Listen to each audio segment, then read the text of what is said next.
Assalamualaikum warahmatullahi wabarakatuh. Kami dari kelompok 1 mata kuliah Dietetika Penyakit Degeneratif dari kelas Gizi 5C yang beranggotakan saya sendiri, Anissa Zahra Indriani, kemudian ada Anfalfala Savana, Lia Afiliani, Sabrina Asmi Kamila, Nurfanda Raunaken Azali, Nabila Jasmine Safitri, Nopi Lestari, Penny Karmilasari, dan Saadatu Adaraini akan memaparkan hasil diskusi kami mengenai asuhan gizi pada pasien kanker dengan kemoterapi. Yang pertama ada pengertian kanker. Kanker adalah gangguan pembelahan dan reproduksi sel abnormal yang tidak terkontrol dan dapat menyerang jaringan tubuh lain. Penyebab utama dari kanker sendiri adalah paparan zat karsinogen yang dapat menyebabkan perubahan genetik sehingga mendukung terjadinya perkembangan sel kanker seperti zat kimia, radikal bebas, virus, dan bakteri yang mengkontaminasi tubuh. Selanjutnya ada jenis-jenis kanker. Jenis kanker yang pertama adalah karsinoma atau yang biasa disebut dengan tumor solid. Karsinoma ini merupakan kanker yang berkembang dari jaringan epitel. Contohnya adalah kanker payudara, prostat, kulit, kolon, dan kanker paru-paru. Jenis kanker yang kedua adalah sarkoma. Sarkoma adalah kanker yang berkembang dari jaringan mesenkim. Sarkoma termasuk kanker yang sangat jarang ditemui tetapi sangat mematikan. Kanker yang ketiga adalah leukemia.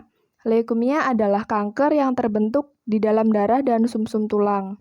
Jenis kanker yang keempat adalah limfoma, adalah kanker kelenjar getah benih yang terjadi di sistem limfatik. Kemudian jenis kanker yang kelima adalah mieloma. Mieloma adalah kanker yang terbentuk di dalam antibodi dan termasuk kanker yang jarang ditemui. Kemudian ada gejala-gejala kanker yang berhubungan dengan gizi. Gejala yang pertama adalah terjadi gangguan pencernaan atau kesulitan mengunyah dan menelan. Gejala yang kedua adalah perubahan kebiasaan buang air seperti diare kronis atau konstipasi. Gejala yang ketiga adalah batuk secara terus-menerus atau disertai dengan darah. Gejala yang keempat adalah penurunan berat badan yang tidak dapat dijelaskan atau kakeksia. Gejala yang kelima adalah kelelahan kronis, dan yang keenam adalah adanya benjolan di bagian tubuh tertentu. Nah, gejala-gejala yang ditimbulkan oleh kanker dapat mempengaruhi kemampuan seseorang untuk makan, mencerna, dan menyerap zat gizi dari makanan, sehingga sering terjadi anoreksia dan kakeksia pada penderita kanker. Selanjutnya ada faktor resiko dan penyebab kanker yang berhubungan dengan gizi. Kanker sendiri dapat disebabkan oleh yang pertama adalah konsumsi alkohol, kebiasaan merokok, obesitas, asupan zat gizi yang berlebih, teknik pengolahan makanan yang salah, paparan zat kimia dari lingkungan, dan yang terakhir adalah virus. Kemudian ada masalah gizi yang timbul akibat pengobatan kanker. Pada kemoterapi pada biasanya menimbulkan berbagai masalah gizi yang akan terjadi pada pasien. Yang pertama adalah mual dan muntah. Ini biasanya seperti itu. Yang kedua ada merasa cepat kenyang. Yang selanjutnya ada mukotitis, diare, disgesia, serostomia, disfagia, dan yang terakhir adalah anoreksia. Selanjutnya ada pengobatan. Berdasarkan medikamentosa, terapi kanker dapat dilakukan dengan berbagai cara. Yang pertama adalah operasi. Terapi untuk membuang tumor, memperbaiki komplikasi, dan merekonstruksi defek yang ada melalui pembedahan. Terapi yang kedua adalah radioterapi. Terapi ini untuk menghancurkan kanker dengan sinar ionisasi. Kerusakan yang terjadi akibat sinar tidak terbatas pada sel-sel kanker saja, tetapi juga pada sel-sel normal di sekitarnya. Tetapi kerusakan pada sel kanker umumnya juga lebih besar dari sel normal. Karena itu perlu diatur dosis radiasi sehingga kerusakan jaringan yang normal dapat diminimalisir dan dapat pulih secara cepat dan kembali. Pengobatan yang ketiga adalah kemoterapi. Kemoterapi adalah terapi untuk membunuh sel-sel kanker dengan obat-obat anti kanker yang disebut dengan sitostatika. Kemoterapi adalah cara pengobatan dengan menggunakan senyawa kimia yang bekerja langsung pada sel kanker.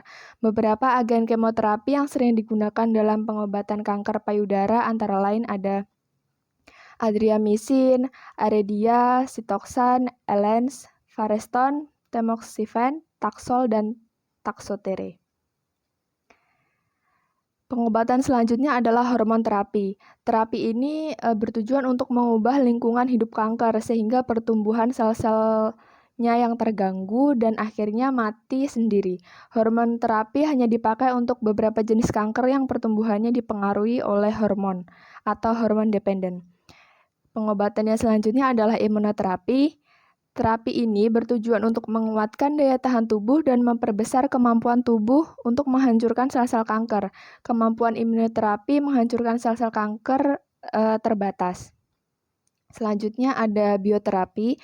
Terapi ini dengan menggunakan produk biologi seperti sitokin, interferon, anti-angiogenesis, dan sebagainya. Kemudian ada terapi lain-lain.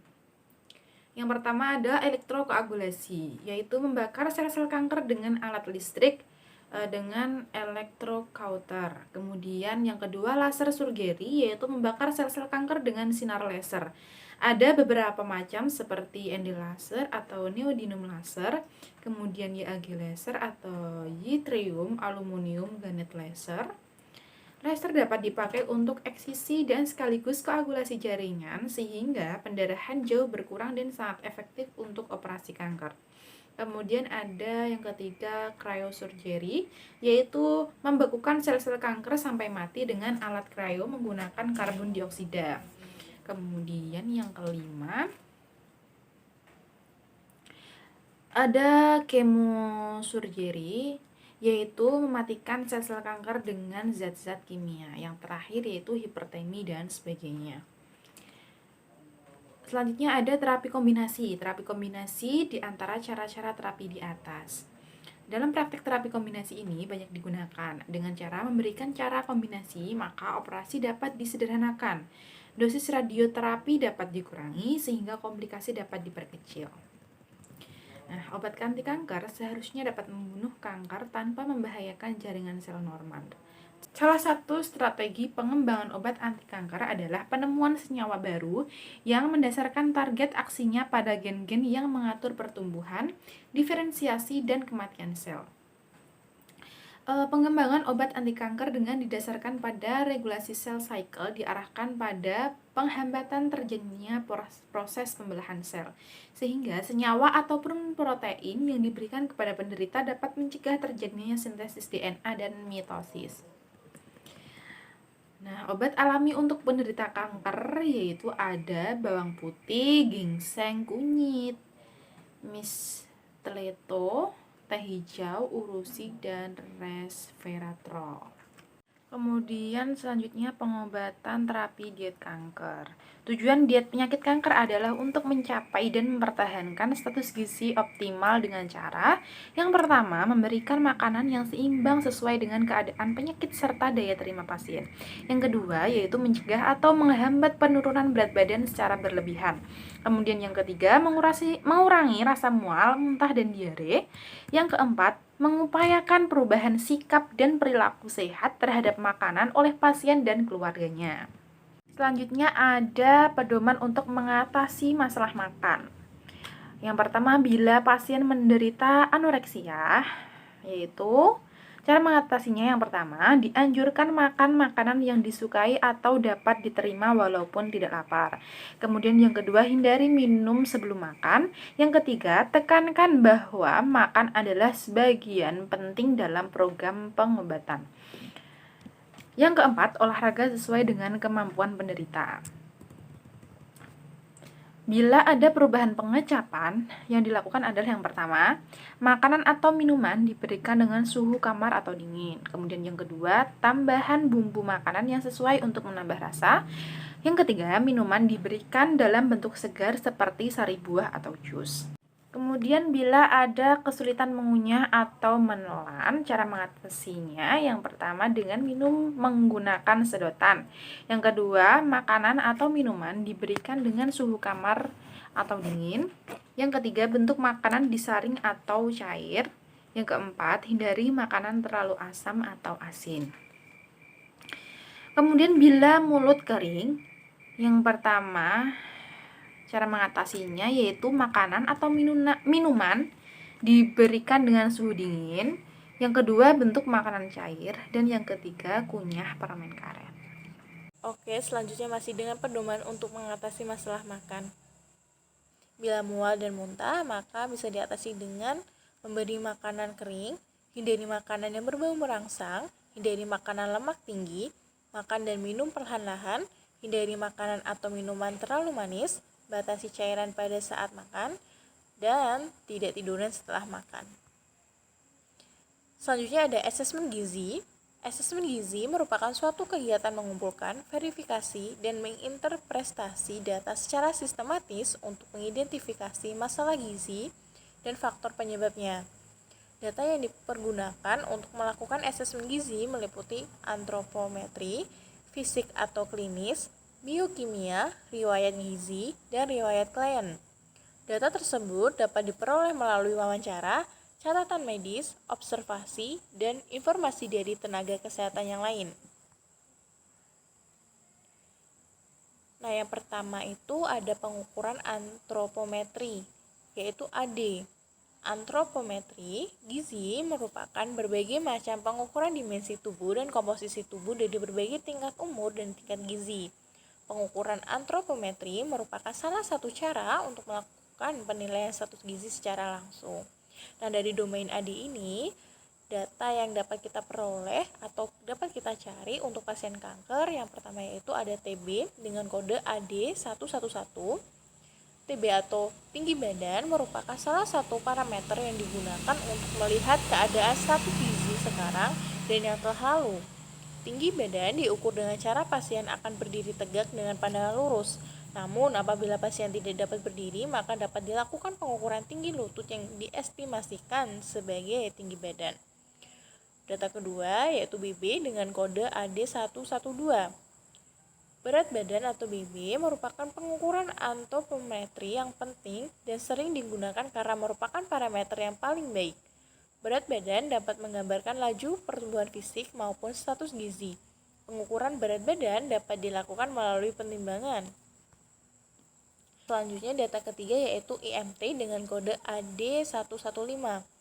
IMT atau BMI adalah alat atau cara yang digunakan untuk memantau status gizi orang dewasa, khususnya yang berkaitan dengan kekurangan dan kelebihan berat badan. IMT dinyatakan sebagai BB dalam kilogram dibagi dengan TB kuadrat dalam meter. Nah, data ketiga yaitu perubahan BB dengan kode AD114. Pada pasien kanker cenderung mengalami perubahan berat badan. Hal ini dikarenakan pasien kanker mengalami penurunan nafsu makan. Selain melalui penimbangan berat badan, perubahan juga dapat dilihat dari pasien yang terlihat kurus atau pakaian yang terasa longgar dari sebelumnya. Selanjutnya ada pemeriksaan biokimia atau BD.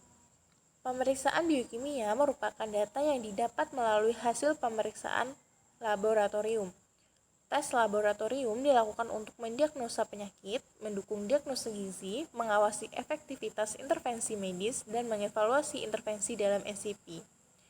Spesimen yang digunakan dalam data biokimia diantaranya adalah darah, plasma, serum, urin, feses, rambut, dan jaringan biopsi, tapi jarang digunakan. Selanjutnya, data biokimia pada pasien kanker, yaitu meliputi pemeriksaan yang pertama BUN atau nitrogen urea darah dengan kode BD121 dengan nilai normal 7-20 mg/dl, kreatin dengan kode BD122 dengan nilai normal kurang dari 1,5 mg/dl, SGPT atau serum glutamik piruvik dengan kode BD142 dengan nilai normal kurang dari 42 mikro per liter, SGOT atau serum glutamik oxaloacetate dengan kode BD143 dengan nilai normal kurang dari 37 mikro per liter. Selanjutnya GDS atau tes gula darah sewaktu dengan kode BD152 dengan nilai normal kurang dari 200 mg per dl, hemoglobin dengan kode BD1101 dengan nilai normal laki-laki 13-16 mg per dl, wanita 12-14 mg per dl. Hematokrit dengan kode BD1102 dengan nilai normal 40-48%, albumin dengan kode BD1111 dengan nilai normal 4-5,3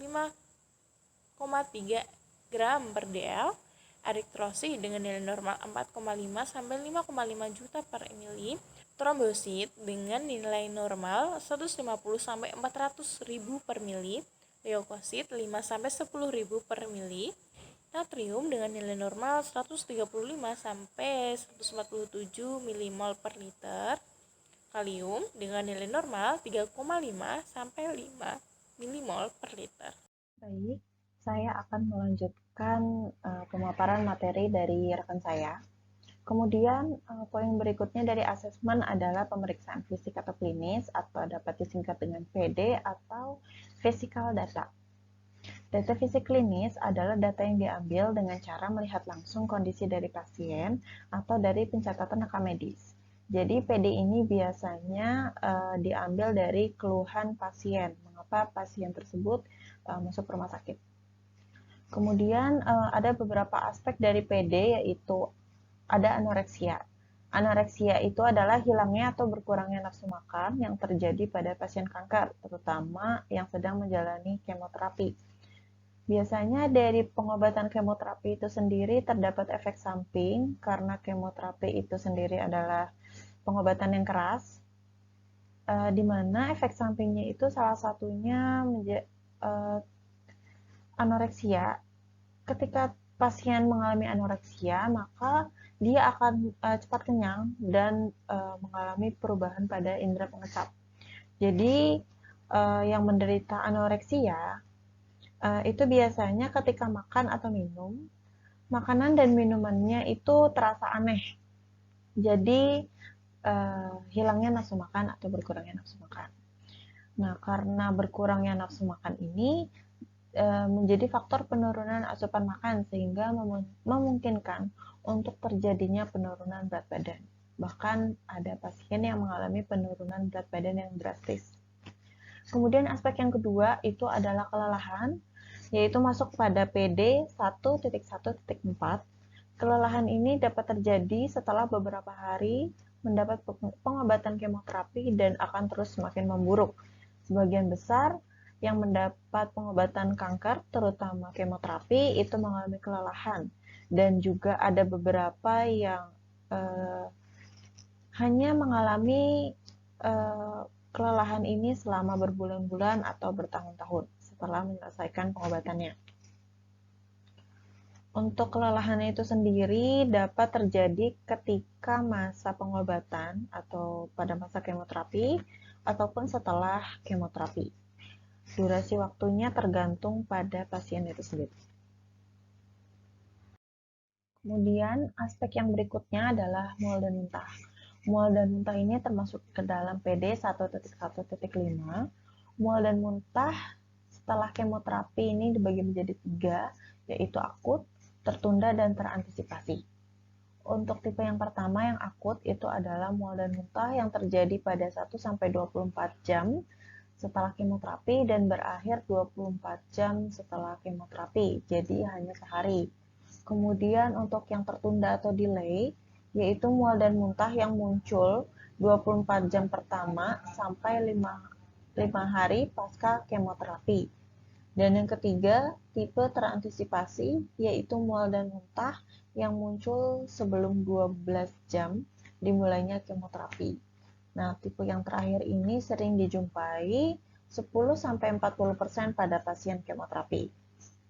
Selanjutnya, diare. Diare ini masuk ke PD 1.1.5. Kemoterapi itu sendiri dapat mempengaruhi daya serap dan peningkatan zat terlarut pada lumen usus. Hal tersebut menyebabkan pergeseran osmotik air ke arah lumen sehingga terjadi diare. Selain itu, diare disebabkan oleh kerusakan sel epitel dari saluran cerna sehingga absorpsi tidak adekuat.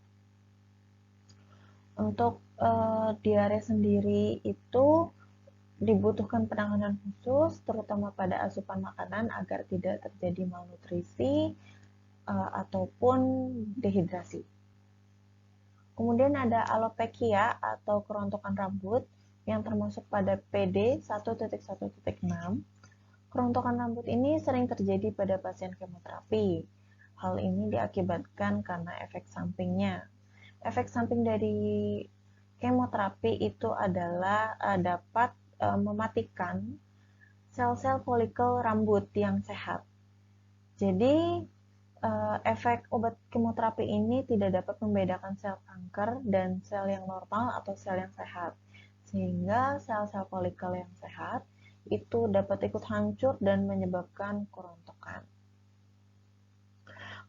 Kerontokan rambut itu dapat terjadi 1 minggu sampai 2 bulan setelah pemberian pertama kemoterapi. Tekstur rambut juga akan mengalami perubahan menjadi kasar, mudah patah, dan pertumbuhannya terhambat. Kemudian aspek selanjutnya adalah gangguan kulit yang masuk ke dalam PD 1.1.8. Kemoterapi ini dapat menyebabkan masalah pada kulit seperti kulit kering, ruam kulit, bersisik, gatal, atau terjadi perubahan warna kulit menjadi lebih hitam atau lebih gelap, atau terjadinya hiperpigmentasi akibat efek samping dari kemoterapi. Kemudian ada tanda vital. Tanda vital ini masuk ke dalam PD 1.1.9. Tanda vital yang digunakan dalam pemeriksaan fisik atau klinis pada pasien kanker kemoterapi itu adalah suhu tubuh, kecepatan nadi, respiratory rate atau RR, dan tekanan darah atau TD. Untuk suhu tubuh yang normal itu berkisar 36,1 sampai 37,2 derajat Celcius.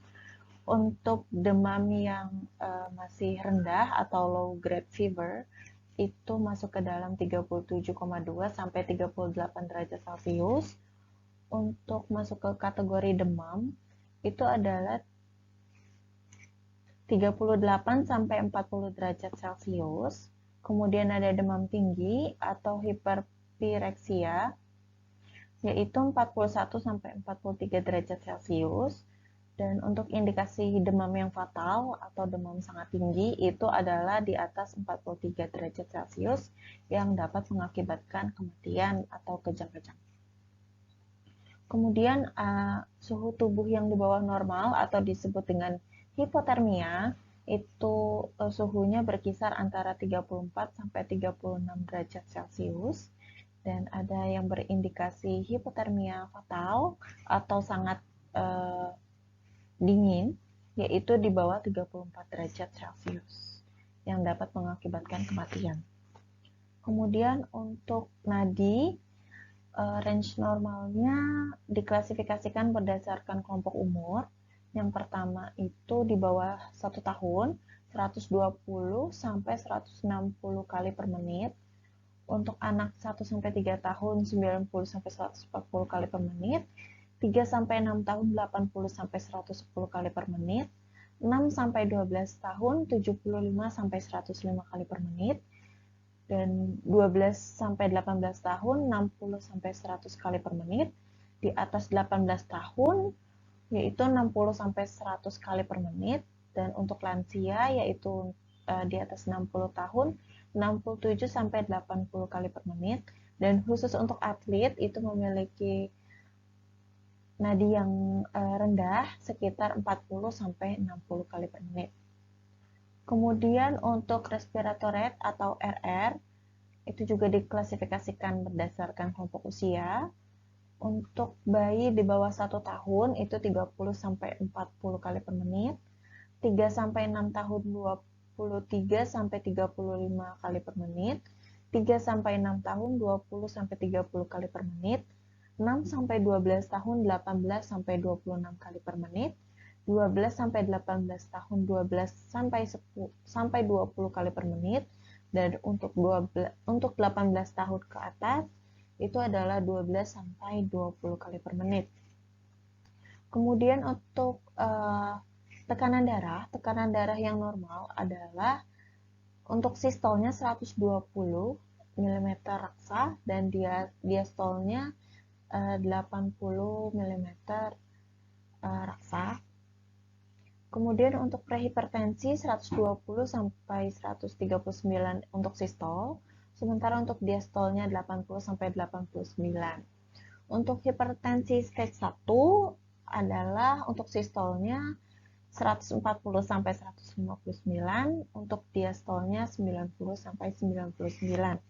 Sementara untuk hipertensi stage 2, untuk sistolnya itu di atas 160 dan untuk diastolnya di atas 100. Poin berikutnya dari asesmen adalah pengukuran dietary history atau riwayat gizi atau riwayat makan yang dapat disingkat dengan FH atau food history. Dietary assessment merupakan salah satu tahapan yang dilakukan untuk memperoleh data terkait riwayat gizi pada pasien, guna melengkapi data dasar sebelum melakukan intervensi gizi. Dietary assessment atau pengkajian asupan makan adalah suatu cara untuk menggali data terkait asupan makanan, termasuk komposisi, pola makan, diet yang sedang dijalani saat ini, dan data-data yang terkait. Untuk pengumpulan dietary history ini atau riwayat gizi itu dapat dilakukan dengan cara wawancara, dengan cara langsung ataupun dengan formulir atau dengan tidak langsung. Nah, untuk pengumpulan data itu sendiri ada dua metode. Yang pertama, metode kuantitatif dan metode kualitatif. Untuk metode kuantitatif, itu dapat menggunakan food record dan recall 24 jam. Yang dimana metode kuantitatif ini bertujuan untuk mengetahui jumlah makanan yang diasup dalam sehari atau dalam periode tertentu. Dan untuk metode kualitatif dengan menggunakan FFQ atau Food Frequency Questionnaire dan Dietary History. Metode kualitatif ini bertujuan untuk mengetahui jumlah makanan yang paling sering dikonsumsi atau makanan yang sering dikonsumsi oleh pasien itu seperti apa, kualitasnya seperti apa. Pada dietary history atau riwayat gizi, ini terdapat beberapa aspek yang harus digali oleh ahli gizi, khususnya pada pasien kanker dengan kemoterapi. Yaitu yang pertama, asupan makanan dan zat gizi yang termasuk pada FH.1. Asupan makanan dan zat gizi yaitu pola makanan utama dan snack. Jadi, ahli gizi ini menggali mengenai komposisi dan kecukupan asupan makanan dan zat gizi dari makanan utama dan snack yang dikonsumsi oleh pasien. Sehingga tergambar mengenai yang pertama, jenis dan banyaknya asupan makanan dan minuman. Yang kedua, jenis dan banyaknya asupan makanan enteral dan parenteral. Yang ketiga, total asupan energi. Yang keempat, asupan makronutrien. Yang kelima, asupan mikronutrien, dan yang keenam, asupan bioaktif. Kemudian aspek yang kedua adalah pemberian makanan dan zat gizi yang termasuk pada FH.2. Cara pemberian makan dan zat gizi yaitu menggali mengenai diet saat ini dan diet sebelumnya. Apakah adanya modifikasi diet? Apakah adanya pemberian makanan enteral dan parenteral? Sehingga setelah menggali hal-hal tersebut akan tergambar mengenai diet yang sedang dijalani saat ini, diet yang sebelumnya atau diet yang sudah pernah dilakukan oleh pasien, lingkungan makannya seperti apa, kemudian pemberian makanan enteral dan parenteral.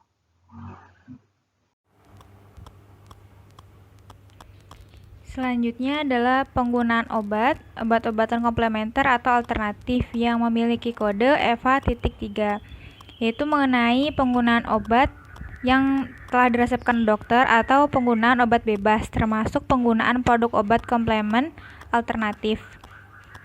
lalu pengetahuan atau kepercayaan, dan sikap dengan kode EVA.4, yaitu mengenai pemahaman tingkat pemahaman pasien mengenai makanan dan kesehatan, informasi dan pedoman mengenai gizi yang dibutuhkan. Selain itu juga mengenai keyakinan dan sikap yang kurang sesuai mengenai gizi dan kesiapan pasien untuk mau berubah.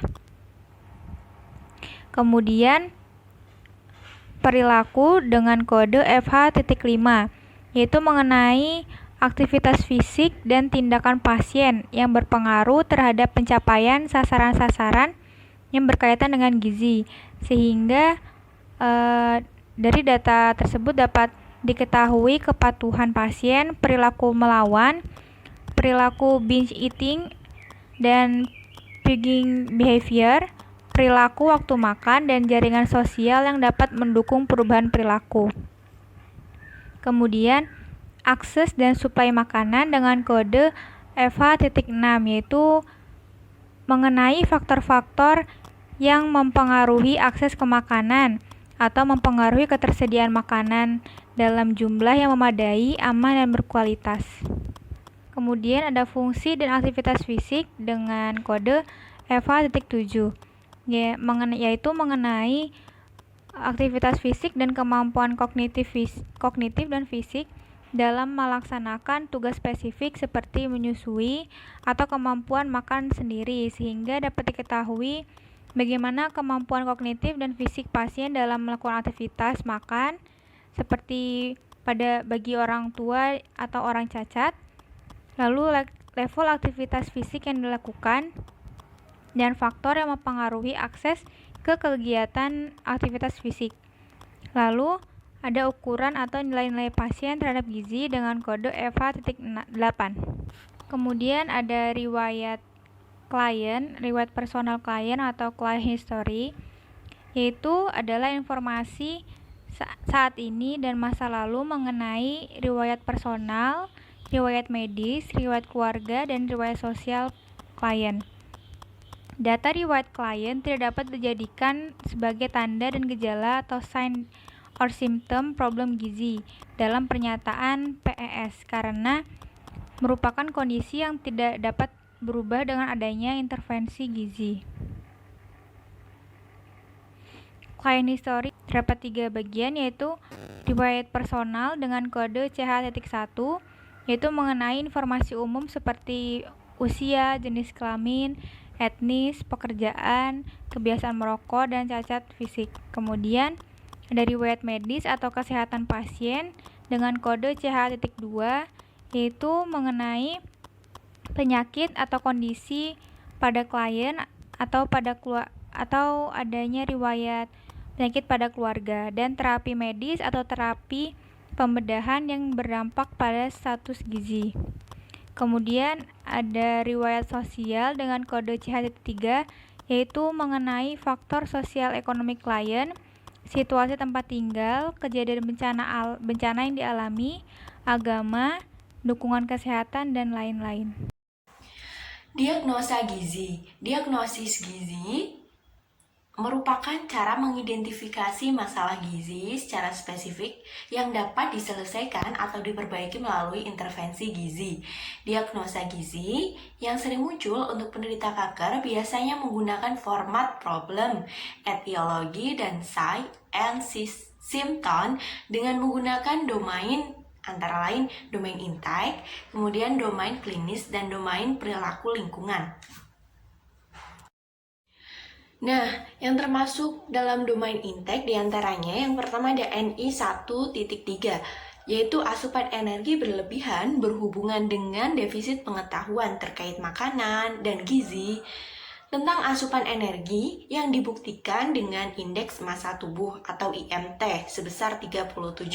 Asupan energi melebihi perkiraan kebutuhan energi dan laporan konsumsi suplemen energi gizi lebih tinggi daripada yang direkomendasikan. Kemudian ada NI 2.1, asupan oral yang tidak adekuat berhubungan dengan kondisi yang berhubungan dengan pengobatan kanker kepala dan leher yang dibuktikan dengan penurunan berat badan sebesar 5% dalam seminggu terakhir.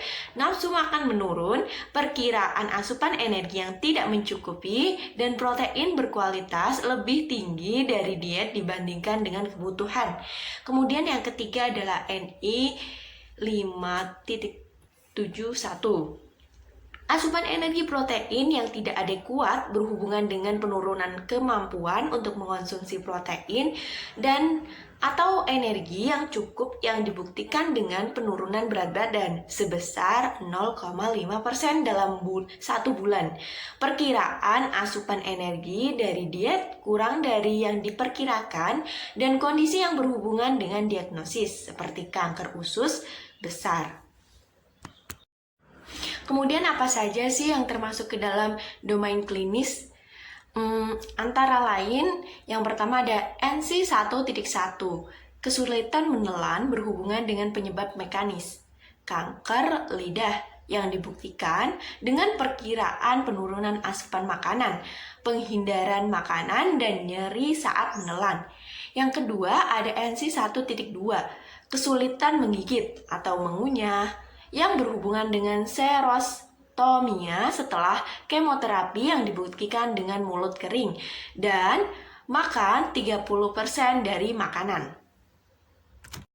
Kemudian domain klinis selanjutnya yaitu NC 1.4, perubahan fungsi gastrointestinal atau GI berhubungan dengan efek samping kemoterapi dengan laporan pasien tentang kram, nyeri, dan diare. Kemudian ada NC 3.1, yaitu malnutrisi atau kurang gizi berhubungan dengan perubahan fungsi saluran cerna yang dibuktikan dengan bukti pengecilan temporomandibular dan asupan 50% dari perkiraan kebutuhan tubuh. Kemudian ada domain perilaku lingkungan atau behavior. Di antaranya ada NB 1.1, yaitu kurangnya pengetahuan terkait makanan dan nutrisi berhubungan dengan diagnosis kanker payudara baru dan kurangnya atau pendidikan diet sebelumnya, sebagaimana dibuktikan oleh laporan atau rekam medis dan beberapa pernyataan tentang makanan untuk dimakan atau dihindari selama kemoterapi. Kemudian ada NB 2.3, ketidakmampuan untuk mengelola perawatan diri berhubungan dengan kurangnya tempat tinggal permanen dan tekanan keuangan yang dibuktikan dengan melewatkan 1 atau lebih waktu makan setiap hari selama menjalani pengobatan kemoterapi.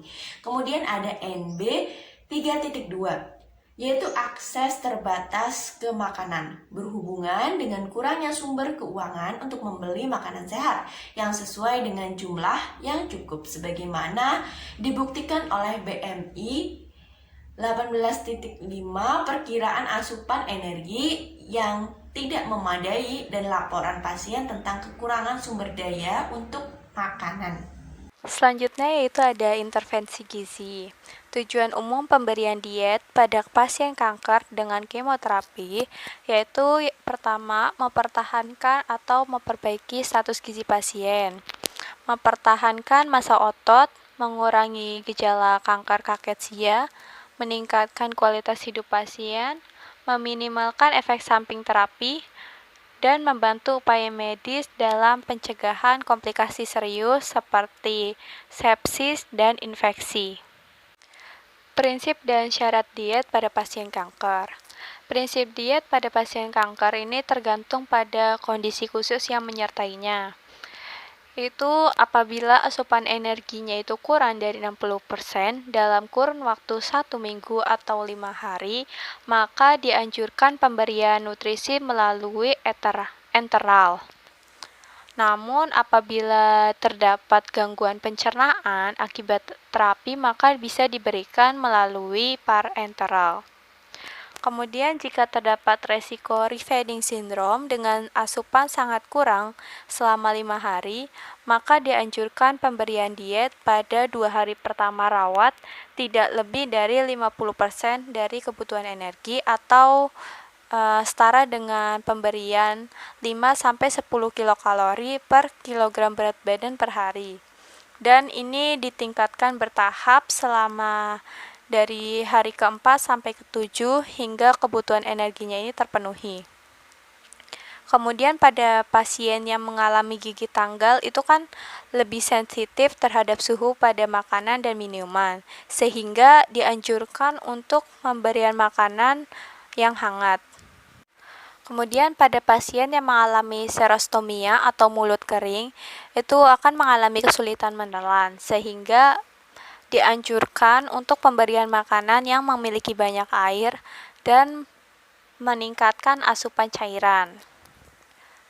Lalu, efek samping dari kemoterapi lainnya itu terdapat masalah pada gigi, maka perlunya menghindari gula atau makanan dan minuman manis serta diberi natrium fluorida 3 kali per hari.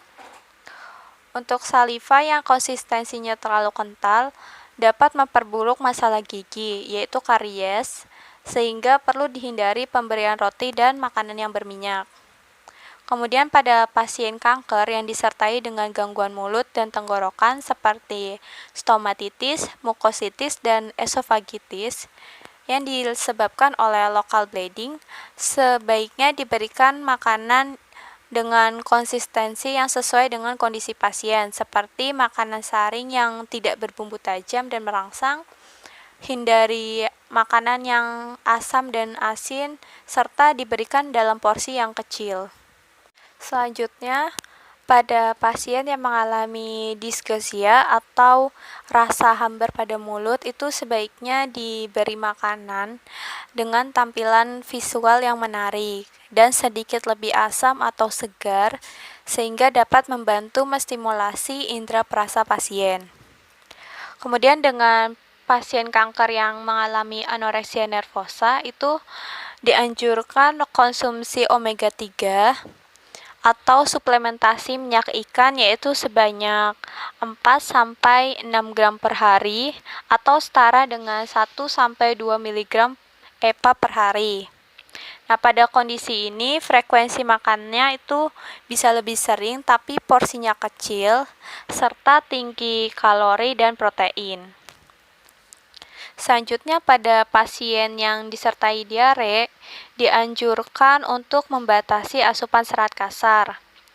Diare ini terjadi akibat efek samping dari terapi yang menyebabkan intoleransi laktosa.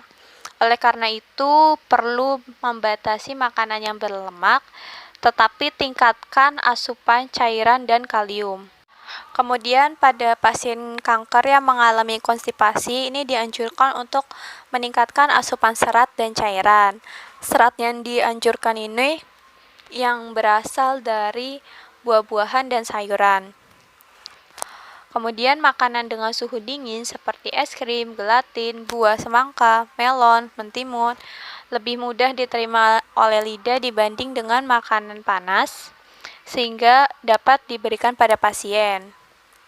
Kemudian menemani pasien ketika makan atau makan bersama dapat meningkatkan nafsu makan dari pasien.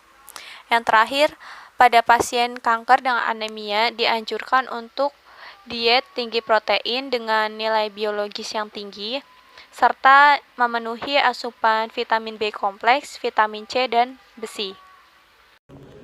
Syarat diet untuk kebutuhan energi yang dibutuhkan tinggi yaitu 40-45 kalori per kilogram berat badan. Kebutuhan protein yang dibutuhkan juga tinggi yaitu 2,0-2,5 gram per kilogram berat badan. Kebutuhan lemak yang dibutuhkan cukup 10-25% dari total kebutuhan energi total. Kebutuhan karbohidrat yang dibutuhkan cukup yaitu sisa dari kebutuhan energi total. Syarat diet: kebutuhan vitamin yang dibutuhkan dalam jumlah cukup atau sesuai dengan kebutuhan normal. Namun, jika pasien mengalami penurunan berat badan berlebihan dan atau sangat cepat dan adanya peningkatan hormon diuretik menyebabkan banyak kehilangan cairan tubuh, dapat ditambahkan suplemen terutama vitamin C dan B kompleks. Anjuran tambahan suplemen vitamin C vitamin C 500 mg per hari, vitamin B kompleks 200-300 mg per hari. Syarat diet, kebutuhan mineral yang dibutuhkan dalam jumlah cukup atau sesuai dengan kebutuhan normal. Namun jika pasien mengalami penurunan berat badan berlebihan dan atau sangat cepat dan adanya peningkatan hormon diuretik menyebabkan banyak kehilangan cairan tubuh, dapat ditambahkan suplemen terutama untuk natrium, kalium, magnesium, dan fosfat. Anjuran tambahan suplemen mineral, kalium 2-4 mmol per kilogram berat badan per hari, fosfat 0,3-0,6 mmol kilogram berat badan per hari, magnesium 0,2 mmol per kilogram berat badan per hari via intravena, 0,4 mmol kilogram berat badan per hari via oral. Kebutuhan cairan dibutuhkan dalam jumlah cukup, yaitu 20-40 mg per kilogram. Namun jika pasien mengalami keseimbangan cairan negatif, dianjurkan untuk meningkatkan asupan air atau dapat disesuaikan dengan kebutuhan energi, yaitu 1 mili kilokalori. Jenis diet dan indikasi pemberian. Jenis diet energi tinggi, protein tinggi. Untuk bentuk makanannya, makanan biasa itu jika tidak terdapat gangguan pencernaan pada pasien. Jika terdapat gangguan pencernaan, maka bisa dianjurkan untuk makanan lunak. Untuk makanan saring, jika terdapat gangguan pencernaan peralihan dari cair menuju lunak. Makanan cair jika terdapat gangguan pencernaan setelah operasi. Frekuensi makanan, pemberian makanan utama minimal 3 kali dan 2 kali selingan. Jika terdapat penurunan nafsu makan akibat kemoterapi, maka pemberian asupan makan utama 5-6 kali dalam porsi kecil, namun tinggi kalori dan protein. Sediakan cemilan atau snack sehat pada tempat yang mudah dijangkau. Rute pemberian oral dapat dilakukan ketika kondisi pasien memungkinkan, tidak ada masalah pada sistem pencernaan. Eternal jika ada masalah pada sistem eternal dapat dilakukan pada beberapa pasien kanker kepala dan leher, esofagus atau lambung yang dapat memengaruhi asupan makanan oral. Parenteral dapat dilakukan pada beberapa pasien kanker kepala dan leher, esofagus atau lambung yang dapat memengaruhi asupan makanan oral, namun kurang direkomendasikan untuk pasien dengan terapi radioterapi atau kemoterapi kecuali asupan oral atau enteral tidak adekuat. Untuk makanan yang diperbolehkan dan dihindari pada pasien kanker kemoterapi, yaitu pada sumber karbohidrat yang dianjurkan adalah nasi putih, nasi merah, kentang, talas, ubi, havermut, spaghetti, dan roti. Lalu sumber karbohidrat yang tidak dianjurkan adalah mie. Sumber protein hewani yang dianjurkan adalah daging sapi tanpa lemak, daging ayam tanpa kulit, ikan, telur yang kuning telurnya dibatasi maksimum 3 butir per hari. Sedangkan sumber protein hewani yang tidak dianjurkan adalah protein hewani yang diawetkan atau dikalengkan.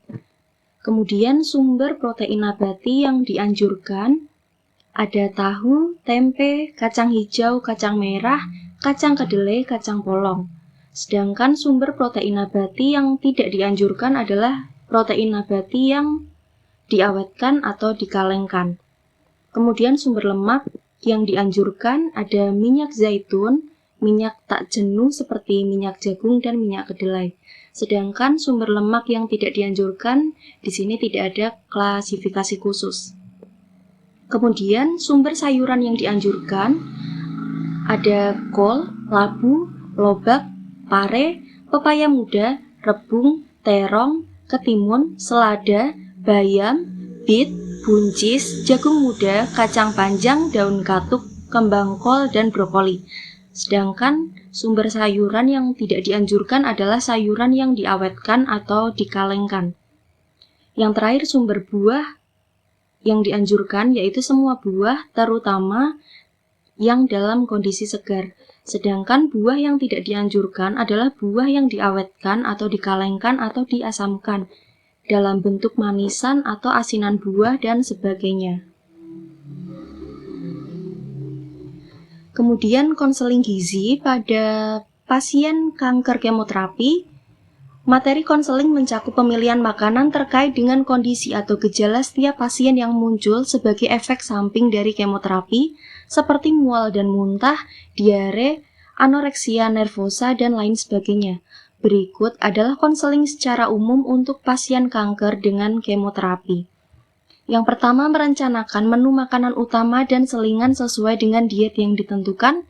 Kemudian menjelaskan mengenai bahan makanan yang dianjurkan dan tidak dianjurkan. Kemudian merencanakan jadwal untuk minum air putih setiap hari agar tidak terlupa. Kemudian merekomendasikan minuman dengan tambahan energi seperti jus, sup, dan susu kedelai yang terdapat tambahan protein.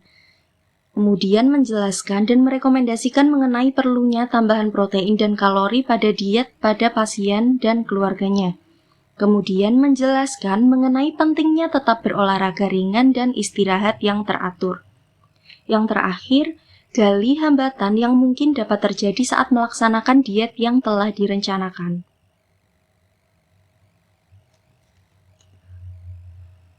Kemudian monitoring dan evaluasi pada pasien kanker kemoterapi. Monitoring dan evaluasi adalah langkah keempat dalam PAGT atau NCP. Monitoring gizi bisa disebut juga dengan kegiatan yang bertujuan mengukur indikator-indikator yang menunjukkan keberhasilan dalam proses intervensi gizi. Evaluasi gizi adalah kegiatan membandingkan indikator gizi yang diperoleh dari status gizi sebelumnya, tujuan intervensi gizi, keefektifan dari asuhan gizi sebelumnya atau standar referensi yang ada.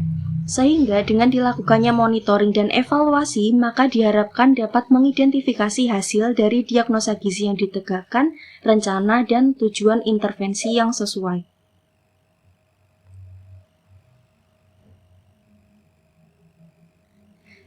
Dalam PAGT, pada pasien kanker dengan kemoterapi, beberapa domain dan pengelompokan dalam monitoring dan evaluasi antara lain, riwayat makanan dan gizi dengan domain FH. Pada kelompok ini, memonitor dan mengevaluasi terkait asupan energi, konsumsi makanan dan minuman, pengetahuan terhadap makanan dan gizi, penggunaan obat kemoterapi, dan ketersediaan makanan dan minuman yang aman guna menunjang pengobatan kemoterapi.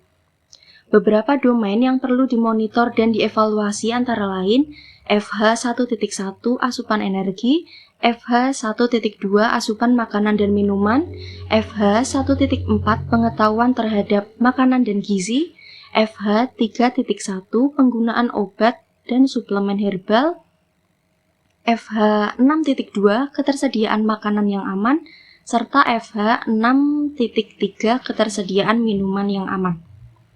Kemudian pengukuran antropometri dengan domain AD pada kelompok ini memonitor dan mengevaluasi mengenai perubahan indeks massa tubuh dan riwayat berat badan dari sebelum melakukan pengobatan kemoterapi dan sesudah melakukan pengobatan kemoterapi. Beberapa domain yang perlu dimonitor dan dievaluasi antara lain AD 1.1.1 tinggi badan, AD 1.1.2 berat badan, serta AD 1.1.5 indeks massa tubuh.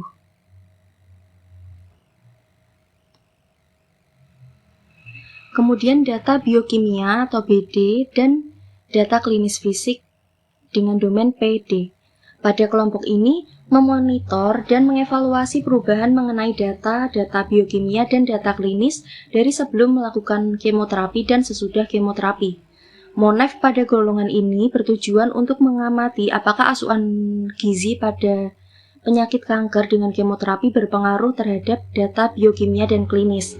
Beberapa domain yang perlu dilakukan monitor dan evaluasi antara lain BD 1.10.1 hemoglobin, BD 1.10.2 hematokrit, PD 1.1.1 penampilan fisik keseluruhan, serta PD 1.1.9 tanda-tanda vital. Yang kemudian riwayat pasien dengan domain CH pada kelompok ini memonitor dan mengevaluasi mengenai faktor-faktor baik dari faktor sosial hingga faktor ekonomi. yang mendorong atau melemahkan penyakit kanker. Salah satu domain yang perlu dilakukan monitoring dan evaluasi adalah CH3.1.1 faktor sosial ekonomi. Sekiranya itu yang bisa kami sampaikan terkait asuhan gizi pada pasien kanker kemoterapi. Terima kasih, semoga bermanfaat. Kurang lebihnya mohon maaf. Wassalamualaikum warahmatullahi wabarakatuh.